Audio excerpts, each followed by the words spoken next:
എടാ നീ എന്റെ ബോസിനെ തല്ലിയല്ലേടാ?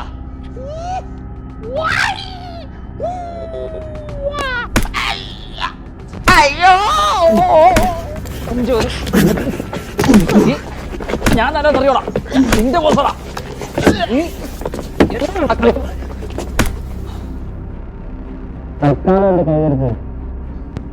ഇനി അടുത്ത എപ്പിസോഡ് കാണാം. പോടാ.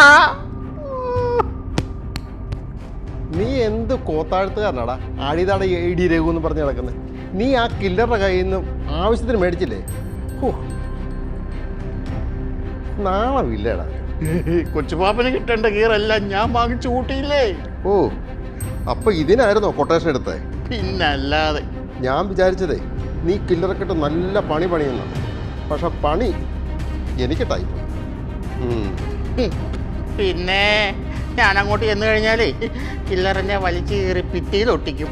എൻ്റെ പൊന്നു കൊച്ചുപാപ്പാ. എൻ്റെ പേരേ അടിതട രഘു എന്നല്ലേ? അതായത് അടിയും ഇടിയും എല്ലാം ഞാൻ തടയുമെന്നർത്ഥം. എനിക്ക് കിട്ടിയ അടി തടയാൻ പറ്റുമോടാ നിനക്ക്?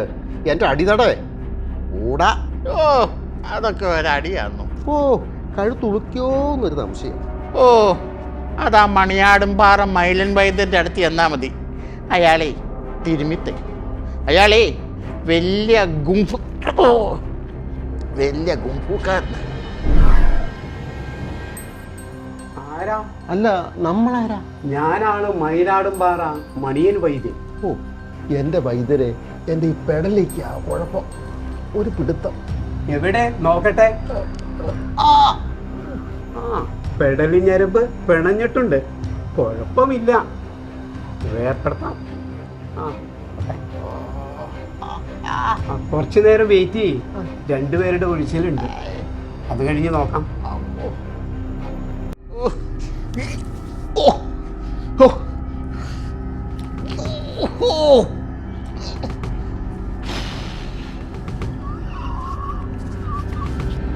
മയിലേ, മയിലാടും പാറ മണിയ വൈദ്യൻ. ഇവിടെ എന്ത് കോപ്പാണ് ഇച്ചിട്ട് പതിയെ ഉണ്ടാക്കണോ? ഈ കൊച്ചിപ്പാപ്പനൊരു പൊട്ടനല്ലേ? കൊച്ചിപ്പാപ്പൻ പൊട്ടനായിരിക്കും. എന്നാ ഞാൻ പൊട്ടനല്ല. അതെന്നോട് നീ അങ്ങനെ പറഞ്ഞു? എടാ മൈഗുണാപ്പ, നിന്നോട് അഭിനയിച്ച് കാണിക്കുമല്ലോ പറഞ്ഞ്. നീ എനിക്കിട്ട് ശരിക്കും ഉണ്ടാക്കി അങ്ങ് താങ്ങി. ഏക്കർ കണക്കിന് സ്ഥലമുണ്ടല്ലോ.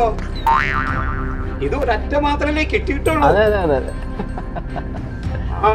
കടോ പിടോ സാഹ പറയണേ. അങ്ങനെയാണെങ്കി അങ്ങനെ. കില്ലർ മാറ്റി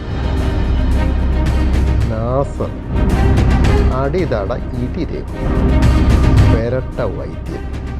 നിനക്കെട്ടൊക്കെ ഞാൻ പണി വെച്ചിട്ടുണ്ടാ. അടുത്ത പണി നിനക്കെട്ടത്.